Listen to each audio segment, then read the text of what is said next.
you've been around a while. People are familiar with you. But if you could, real quick, just talk about your journey and how you've progressed during your time at St. Mark's. Well, I came to St. Mark's in fourth grade. My brother was here, and played basketball since I was little. And at St. Mark's, I feel like I've gotten better every year. I think my most significant jump was probably my freshman year to sophomore year. Just playing with a bunch of other guys the team who's known for having really good shooters. It just helps the way I play a lot.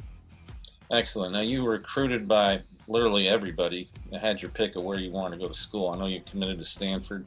I'm guessing your education there at St. Mark's played a big factor in you not only wanting to continue your basketball career, but really challenge yourself academically. Could you talk a little bit about that? I guess, sir. You got to be both athlete and a student, and you never know when you turn one the wrong way and tear my Achilles, knock on wood, or tear my ACL. And going to school at St. Mark's and Standford is just opportunities I couldn't pass up. So to pick up where we were, Harrison, if you could talk about I asked you about your journey kind of in the bigger picture, but what about from last year to this year? Do you feel like you're on track, progressing the way that you want to move on to the next level?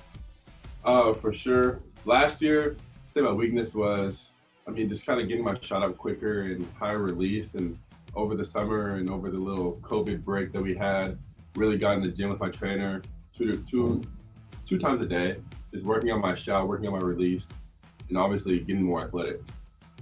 Well, as a long-time observer of the game, that's interesting you say that, because that's been my observation, which tells, mostly when we see that out of players like yourself, tells me you've been playing since you were a little kid, because that's a habit that's usually developed from just not being strong enough to shoot the ball.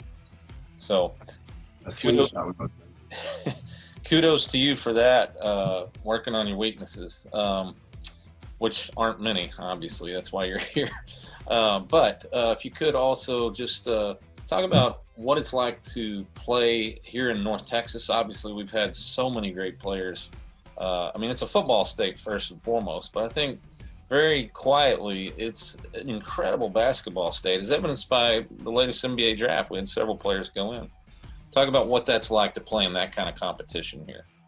I feel like in Texas, like the saying, everything is bigger, is really, like everybody has a 6'7" guy who's really athletic. There's a bunch of good teams, private schools, 6A, 5A, a bunch of different private school divisions. Every game, you could get a season and play a game with a D1 player on the team every single time you play. So just playing this competition, I feel like really helps me for the next level, just improving myself every day. Yeah, well said. Let's see, I think I have one more, and then I'll probably turn it over to Joe here. I actually made a cheat sheet here of a list that I want to reference, make sure I'm not missing anything. Is it fair to say, speaking of the NBA, is it fair to say that you have aspirations? Is that the ultimate goal for you? Is that realistic? Or you just go into college and see where things go? How you look at it? Yes, sir. That's my goal, to go to the NBA.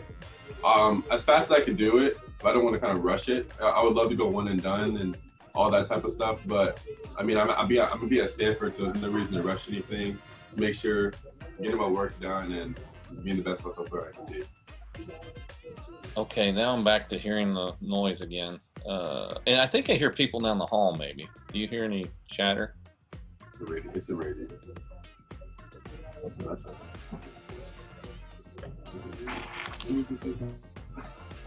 That's right. This will be my last question. I'm going to turn it over to Joe, but I do want to. I'll probably re-ask that question, because that's an important one, I think, that we'll probably use in the piece. And your answer was fine. I could hear. I don't know if it was a radio or what. It was a radio. Okay, radio. Okay. We're just in an office that shares walls, and we can hear through the walls sometimes. I apologize. Thin walls. I get it. No problem. I appreciate the effort. So yeah, last question, if you would just once again talk about one and done would be great, but it sounds like you're approaching this with a healthy attitude. Like, let's get to college and let's see how that goes. And if it takes 2 or 3 or even 4 years, heck, even Tim Duncan took 4 years. So just talk about your mindset as you head off, not only to college, but also thinking with the bigger picture in mind. I'm going to be at Stanford, so it's a great education in California, beautiful girls, like everything's nice out there. Obviously I want to go one and done, but I mean, that's my goal. I don't necessarily want to be there 4 years, but being there 4 years is not a bad thing. And yeah, and I'll follow up one more question to that, and then I'll give it to Joe. Um, if you do go 4 years, and we talked to Andrew Luck about this many years ago, a Stanford education, he said, was worth its weight in gold.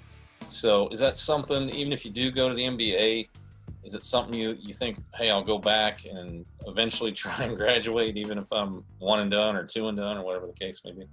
For sure, for sure. I mean, my mom made me promise her to graduate no matter what happens with the NBA. That she could really care less about basketball. She just wants me to do good in school. And I mean, I saw something about Jaylen Brown doing classes in the summer.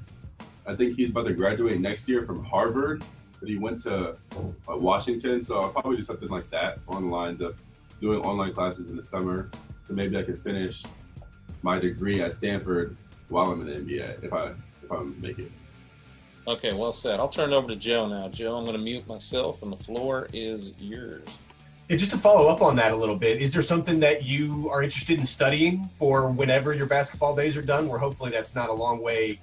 That's a long way down the line when you are done with basketball. But is there something you're interested in studying? For sure, business. Business is what I'm going to major in college. At Stanford, you don't declare your major until your third year. But if I get there, I'll do business because my dream is to, after, say I go to the NBA, build a city. That'd be pretty cool. City planner or something like that. Pretty cool.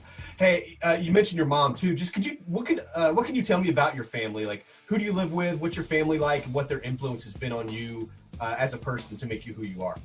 I live with my mother and my father and my sister. And my brother just got back right now. He goes to Middlebury College in Vermont. He's graduating this year. And ever since I was little, my brother always played basketball too. So instead of being one of those big guys they put in the post, when he would go to his little workouts, my little self would be over there dribbling and passing the ball. And really, that's helped me now. I'm a big player who can do everything: dribble, shoot, pass, rebound, whatever they need me to do to win the game. How have you kind of navigated the pandemic this past summer, both with regards to recruiting and your training? Because you probably weren't able to maybe get in a gym or get to a hoop maybe as much as you would like to over the last 6, 7, 8 months. How have you kind of navigated the pandemic to get the work done that you needed to get done? Right. I have a trainer who has his own gym, so I kind of lucked out and was able to go there a bunch. But it was kind of weird in the situation of the disease, and we didn't really know what was going on. I kind of just tried to stay safe. I didn't want to infect my grandma or my parents or anything. But I stay safe as much as I can during that weird time. How important and how helpful has that extra work been? Because a lot of athletes of your caliber do have a personal trainer or an extra coach they work out with. So how important is that extra work beyond what you do in high school or what you do with your travel teams in the summer? How important is that extra work? Right, it's extremely important because the more workouts you get, the more you're better. So say one guy works out at 5 o'clock and he works out twice a day, but another person starts at 8 in the morning, they work out 3 times a day. After a week, that's seven workouts they have more than you, and it adds up over time. And they're just so much ahead of you that you can't catch up. So the more I can work out, I feel like the more I'll be